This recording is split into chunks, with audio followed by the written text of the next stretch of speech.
मुक्ति के लिए तो एक क्षण भी बहुत है। क्यों?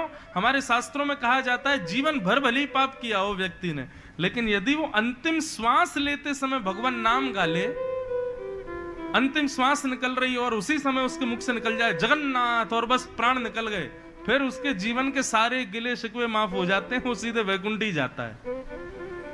लेकिन ये सुनने में जितना आसान लग रहा है ना, प्रैक्टिकली उतना ही कठिन है। जन्म जन्म मुनि जतन कराही, किसके लिए जतन करते हैं जन्म जन्म मुनि? अंत राम कहीं आवत नहीं। अंतिम श्वास में सब आ जाएगा याद, लेकिन भगवान का नाम याद नहीं आएगा। एक सेठ जी के प्राण निकल रहे थे, उनके 3 बेटे थे। अच्छा, प्राण जब सहज प्राण निकलते हैं ना, अपनी आयु पूर्ण करके जब व्यक्ति प्राण त्यागता है 80-90 के बाद, तो क्या होता है?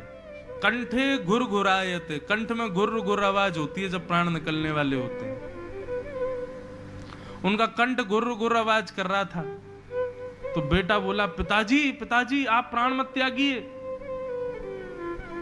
पिताजी कुछ हाथ हिला रहे थे, तो बच्चों ने सोचा पिताजी शायद अब मृत्यु आ गई है, तो उस जाने से पहले बंटवारा करना चाहते हैं कि भाई प्रॉपर्टी आदि इसकी, इतनी संपत्ति उसकी, इतनी उसकी।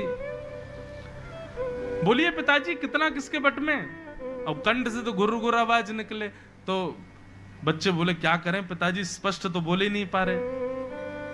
एक वैद्य के पास गए, वैद्य से जाकर के कहा कि हमारे पिताजी के प्राण निकलने वाले हैं, गुर्र गुर्र आवाज हो रही है। वैद्य जी बोले मेरे पास एक औषधि तो है, वो औषधि मैं दे दूंगा तो उनका गला साफ हो जाएगा। बेटे बोले आप चलो ना औषधि दे दो। बोले लेकिन महंगी है बहुत। बोले कितनी महंगी है? बोले इतने लाख रुपए की है। बोले हम दे देंगे ना, कम से कम 1-8 लाख रुपया खर्च होगा तो पिताजी 4-5 करोड़ की संपत्ति तो बता जाएंगे कहां किसकी कैसे। 1-8 लाख खर्च हो जाए तो क्या बड़ी बात है। दे दिए वैद्य को। वैद्य आए, वैद्य ने आकर के चटनी बनाई, बढ़िया एक रसायन बनाया, और जैसी सेठ जी के मुख में डाला, भीतर जाती गला साफ हो गया। सेठ जी बोले बड़ा वाला बेटा कहां है मेरा? पिताजी यहीं खड़ा हूं मैं, आप बताओ। बीच वाला कहां है? बोले मैं भी यहीं हूं। छोटा कहां है? बोले मैं भी यहीं हूं। तुम्हारी पत्नियां कहां हैं? बोले वो भी यहीं खड़ी हैं, आप तो बस बता के जाओ किसका कितना कैसे। बोले अरे मैं तो बस इतना कहना चाहता हूं, वो भैंस का जो पड्डा है ना, वो झाड़ू खा रहा है। तुम एक झाड़ू नहीं संभाल पा रहे हो, संपत्ति क्या संभालोगे?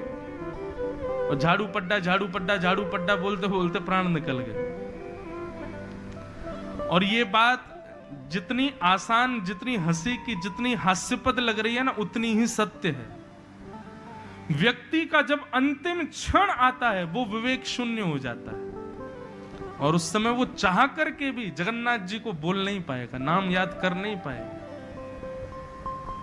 सोचो, लाखों रुपए का रसायन लेकर के भी थोड़े क्षण के लिए गला साफ हुआ, भगवान नाम गा लिया होता तो कृपा हो जाती, लेकिन नहीं, विषय ही याद आता है। बंधुओं, जब तक हम जीवित रहते हैं ना, तो विषय के अलावा जगन्नाथ जी की भी स्मृति होती है हमको। आप लोगों को बहुत इजी लगता है, संसार के लोगों को बहुत इजी लगता है, ठीक है हम क्लब जाते हैं, हम गलत काम करते हैं, हम ये करते हैं, हम वो करते हैं, हम उल्टे सीधे वस्तु खाते हैं, किसी के साथ छल करते हैं, कपट करते हैं, लेकिन हम जगन्नाथ जी को याद भी करते हैं, हम बीच बीच में भक्ति भी करते हैं। परंतु जब अंतिम क्षण आएगा ना, तो जितने विषय भोगे हैं वही याद आएंगे, जगन्नाथ जी याद नहीं आएंगे। ये अंतिम समय की ये नीति है, ये रीति है।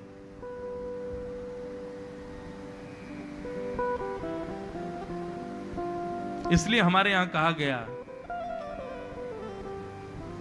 काम करते चलो, नाम रटते चलो, हर समय कृष्ण का ध्यान धरते चलो, मुरली वाले को मन से रिझाते चलो, कृष्ण गोविंद गोपाल गाते चलो।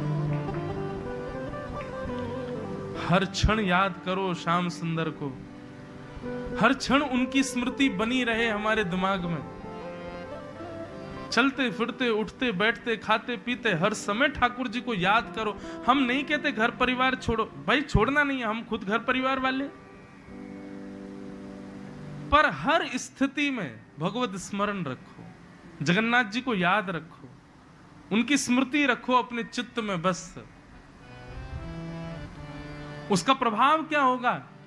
जीवन भर जो ठाकुर जी को याद रखता है ना, तो अंतिम समय में तो बहुत कठिन है कि भगवान की याद आ जाए, पर जीवन भर जिसने जगन्नाथ जी को याद किया हो, ऐसा व्यक्ति जब अपने प्राण त्यागता है तो जगन्नाथ जी उसको याद कर लेते हैं, जगन्नाथ जी की स्मृति में वो आ जाता है। और सोचो, जगन्नाथ जी जिसको याद कर लें, हम जगन्नाथ जी को याद करते हैं, जगन्नाथ जी हमको याद कर लें। हम प्रधानमंत्री से मिलने जा रहे हैं और एक बात है, प्रधानमंत्री हमसे मिलने आ रहा है, दोनों में कितनी बड़ी अंतर है। जगन्नाथ जी की स्मृति में हमारा नाम आ जाए, हम उनकी स्मृति में पहुंच जाएं, उसी के लिए तो भक्ति है।